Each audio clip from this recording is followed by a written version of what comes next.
Yes, come in. Pratyush Kumar Mahapatra. Yes, come. Take your chair, Pratyush. So just one second. Thank you. Okay. So thank you so much. Okay, Pratyush. What is the meaning of Pratyush? Sir, it's early morning phase. It's Early like morning. Dawn, yeah, dawn of the day. So So early morning signifies? it signifies a new beginning of something. It signifies many things. Yeah, it signifies end of a long night and the beginning of something new. And it signifies so many things. It's mostly associated with positive outcomes, inspiration, yoga, motivation, all of University of Delhi, student of University of Delhi Yes, in Commerce. Okay. Vocal Institute of Political Science and Politics and Economics. That is, what is your subject? MSc? Sir, it's International Business Economics and Finance. Okay, international business. So you are the right person now to tell us about the tariff implications. Yeah, I can try. To explain us what is the implication of this. Implication for India? Implication for India, because the tariff has been. Yeah. Everybody is now discussing that this is going to affect India. But there are some people who are also telling that it will also affect USA. That is also, there is a backfire. Yeah, sir. So you tell us on both the sides what is going to happen. Sir, I can start with the earliest theories. So earliest theories were saying that two countries are trading. So it will benefit both if they will specialize on their own thing. So once you start imposing tariff, it kind of affects both the country. For example, it will affect the US in terms of inflation, the consumption expenditure will increase. But for India, it will affect in terms of reduction in production and so many outcomes. For example, loss in employment, and if employment, then loss of personal income of the employees and everything. So these are the broad areas we can start talking about. Then the manner in which the impositions came, for example, that 25% plus 25% later on for the Russian purchase of oil, then it also had some it had some economic implication, but it also had some geopolitical implications as well.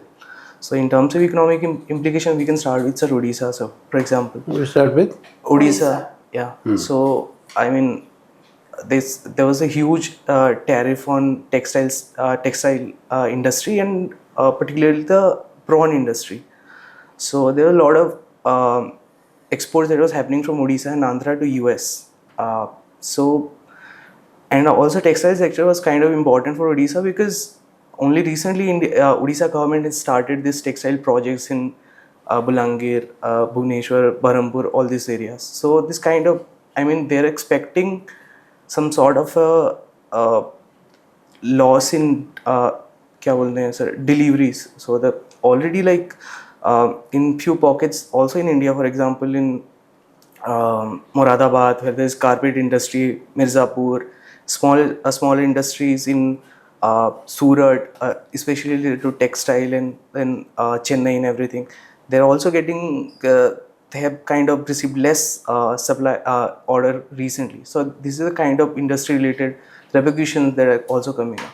But what the positive is, I think India is kind of standing up to it. It's not retaliating.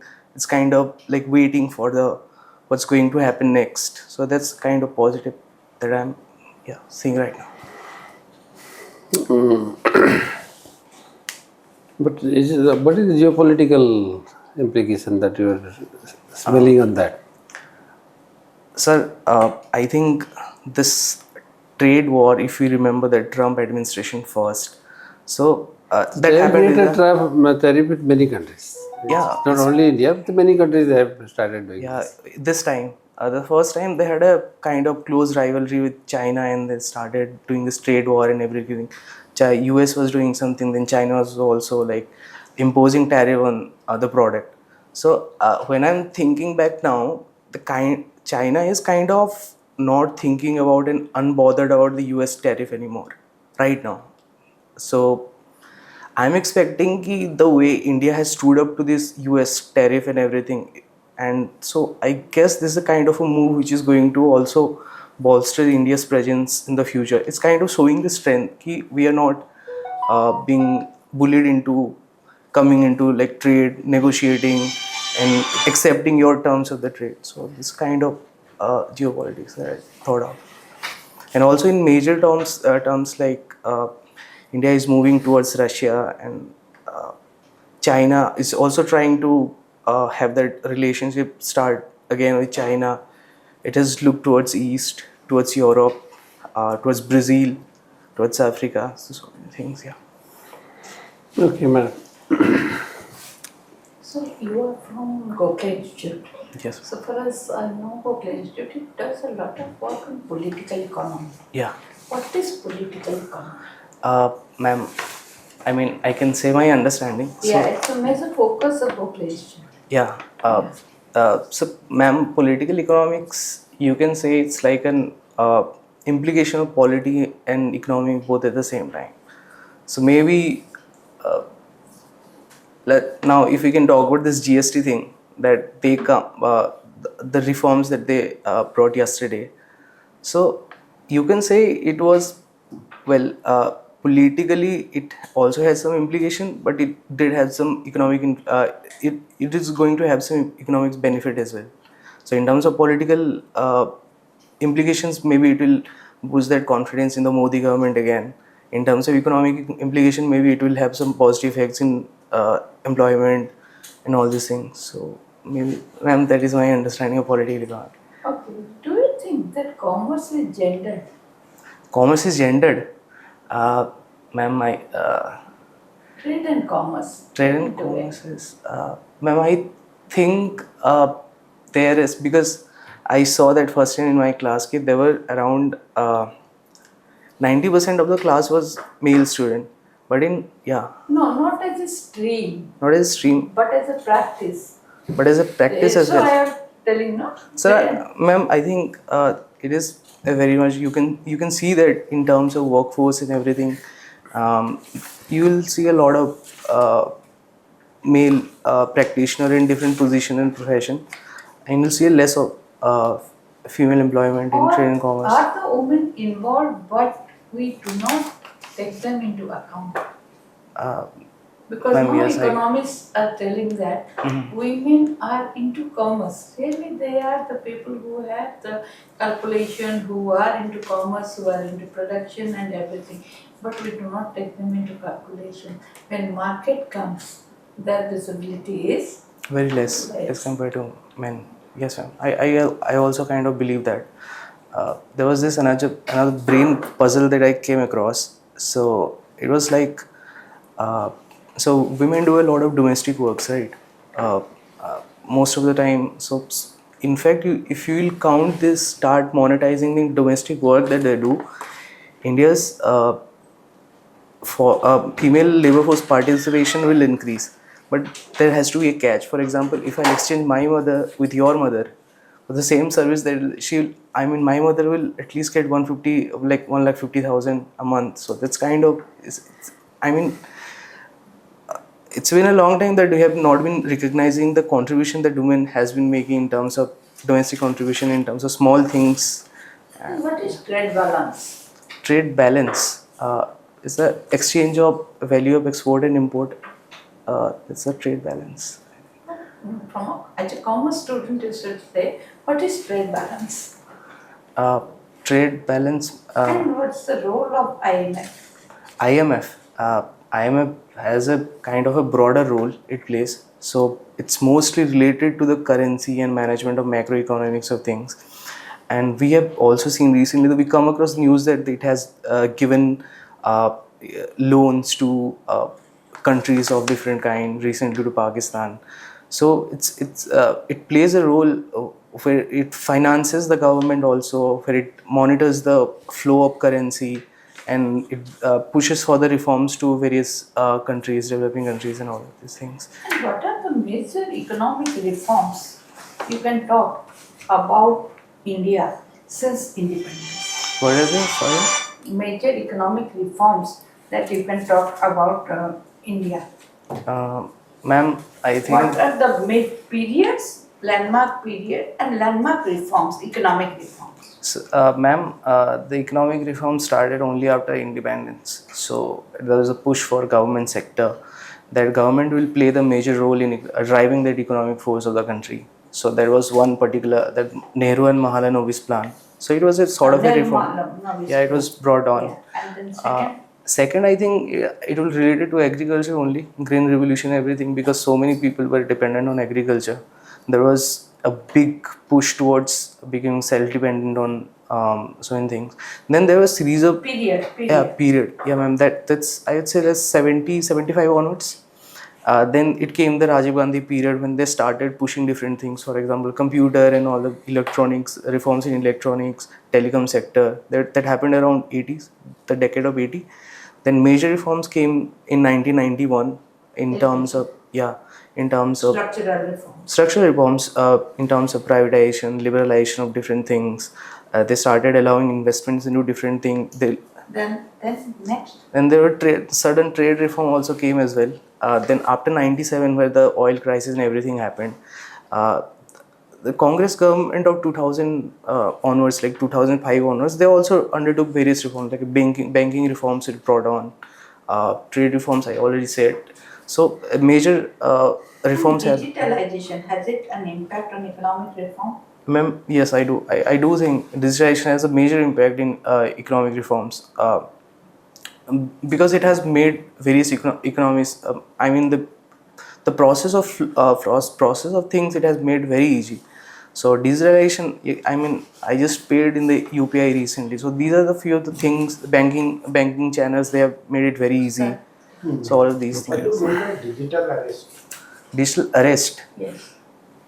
Sorry, does it relate to the scams that are happening recently? Digital arrest, now there are many news coming on digital arrest. I think It's a cyber crime. Yeah, I'm saying that. So I think the manner in which it happens is very funny. So kind of someone calls from, I'm actually from ED, and introduces themselves, I'm from a custom, and they kind of ask you, you have to send your Aadhaar details because I have found something belonging to you on your address. It's being sent from Mumbai airport. That's a manner in which that happens, and then ultimately they gain access to your different documents and everything, and ultimately something happens. Yeah. Something happens, man loses. Yeah, that's so it's kind of like there is another couple of play there. So like they get access to UPI accounts and everything. So Can AI intervene in such matters? Can AI intervene in such matter? I think absolutely it can, sir. I think if something will be customized for something to be happen, then it can, because AI itself is a, I mean, so couple of my friends are working in the banking sector for different banks, mostly in US and everything, but they are working in India. So they use this some sort of indicator which kind of indicates them ki this coming month this guy should not be given loan based on like so many of parents, 40, 50, 70, 80, maybe based on education, maybe what they're doing online. So sir, in terms of like these things, sir, AIs can take so many things into account, like the pattern of the things that is happening, the number in which they have contacted, and the timing of event. So many things these ML and AI models can easily take into account, and it can slightly give me a sort of indicator that maybe it is going to be a scam call or something. So it can help them in some way. Okay. Have you heard of Make in Odisha? So yeah, yes sir. The name has been changed by the recent government, Yeah. by the present government. What is that? Then they have changed it to Utkarsh Odisha. Yes. Yeah. There was a couple of summits they have also Yes. recently held in Bhubaneswar. What are this, the area of concern? Area So of with a concern. vision, keeping in mind that Odisha, they have set the target of 2036 into as a major goal in which they are going to approach this thing. To attract investors. Yeah, to attract investors in sectors that is important to Odisha, and also sectors which are our strength. So sectors, for example, like chemical, semiconductor, these are a sector of importance. But also for example, our strength that lays in the mineral and iron and steel and all these things. So it's a continuous. They have also prioritized women empowerment, education, and there was a booklet they had kind of released, and it relates to every other aspect of socio-economic. But last time it was not so successful. Uh, Success was not visible. Sorry. Maybe it was something related to the design of things. I mean, so it's kind of effort from both sides. Sir, I'm not sure about the last time what happened, but yeah, But has that been successful in Odisha? it's. I'm not sure, sir. I'm not sure. Okay, Pratyush, Sir, have you appeared earlier? sir, I have appeared once before, Once before? Yeah. Which year? last year only. Last year only. Gone up to interview. No, ma'am. Actually, I left my job in September. Then the prelims was there in October, so I appeared for the prelims. But I got lucky. Not with much preparation. Yeah, not much preparation, but I could like answer better. So I also wrote mains as well.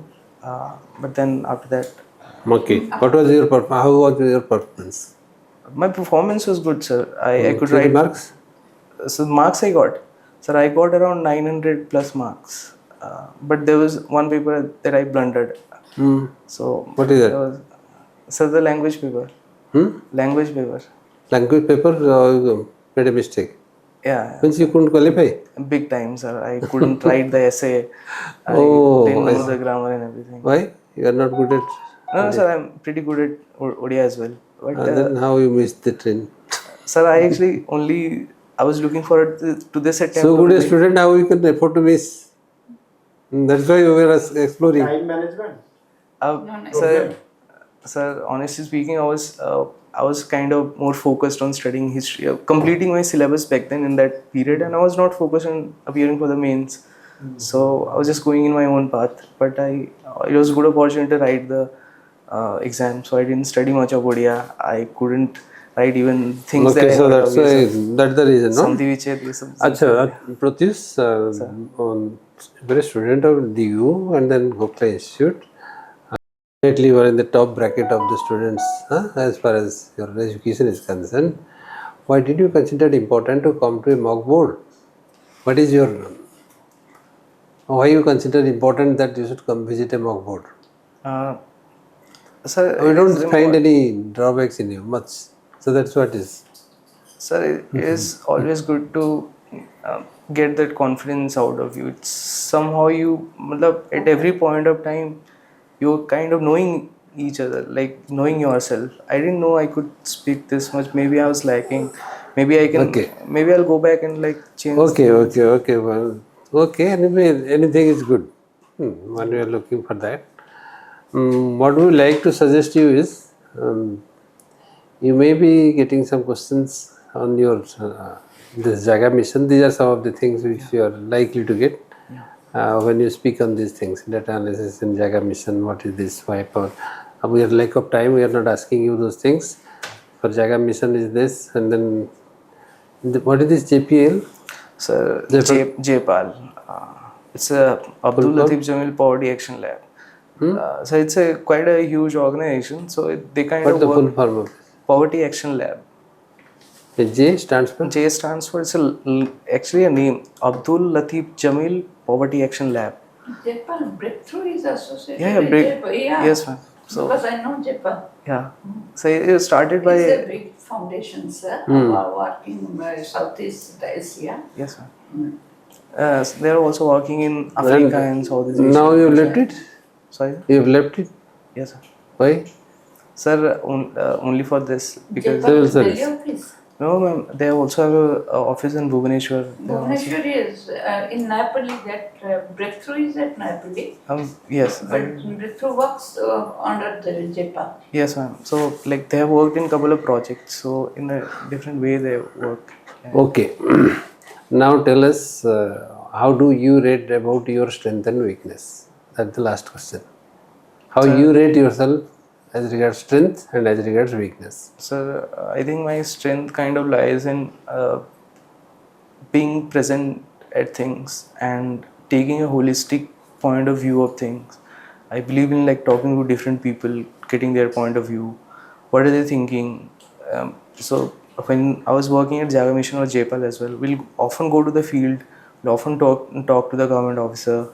We'll discuss with strengths and everything. We'll go back to visit the evidences that are there. And weakness? Sir, weakness, though, sir, I have many. Weakness, sir, I have many. But how you notice it? Tell sir, us. Share with us. Weakness. Weakness, you can say, sir, weakness lies maybe sometime I'm not comprehending things well, maybe that way. I cannot see the essence of the things. So, No, my point is how can you improve upon the weakness? That is why I am asking that where you should focus now for the interview, where you should focus your weakness areas you should focus. yeah. One part. Another part is you should also focus on your strength. Because it is better to focus on the strength rather than focusing on weakness. So, I think so. are you getting my point? Very often people advise that you focus on weakness. But I don't say that focus on weakness. Because a weakness is a weakness. It cannot be immediately removed. Focus on your strength. Okay, sir. Okay, sir. So for you, this is the trick of the trade. So if you focus on focus on your understanding, you are a good student. Only problem is all your answers are not coming exhaustively with something that is very clear. So it's becoming a mangling of things here and there related to the topic, but it's not coming to an end, as if the answer is unending. Where you are ending the answer. Are you getting point? Yes, sir. I'm getting. Now you got it? I also felt that. So every question must end at some point with some concrete answers, irrespective of all your discussions, analysis, everything. Yes, sir. Okay? So try to improve on this. Sir, another That thing will- I just wanted to tell you, I didn't see you were working in JPL. JPL is for transformative policies. Yes, sir. Because you work with the government. So you may get some questions if someone knows about JPAL. So transformative policies, they have been very successful in changing policies. Yes, ma'am. They struggle with the government and they get the policy transformations. Yes, ma'am. Yeah. Okay, we are keeping in the top bracket of 175 at this moment. Okay, sir. But there is a scope to also increase. Yes. And if you work on your strength, at least try that every question must end at some point with some of your analytical views. And it should not remain hanging on this. It should not remain open. It should not remain hanging. It should come to an end. It should come to every answer should come to an end. Speaking, I was kind of speaking endlessly at some question I felt. Not endlessly, but you are configuring a lot of parameters to a problem and then finding difficult to bring to a conclusion within a short time. Not that you cannot bring it. You can bring it, but you have never perceived in that way. Suppose a problem is given to you, you will be a very good person to analyze many things. Here and there you will find a lot of things. But it will become difficult to conclude where to end. The communication part. I Not have to communication improve, I part. guess. Your vision has to, when a lot of jargons are coming and you are not prioritizing on something that the person is looking for, then you end at nowhere. And leave everything. Yes, so. Yes, sir. It is just like a lot of vegetables are there. I want to make some menu. And then where you end now you can understand. This is the example. Very good. Nobody likes Thank you. Kanda tarkari. Thank you, sir. Thank you, Okay, all the best. Thank you so much. But you will do well. We hope Very so. nice to meet you all of you. You will rise to the occasion. Ma'am, on 11th. Yeah, in 11th morning. Morning. See you. Okay. Okay. Carry on. Thank you, sir. We'll see you, ma'am.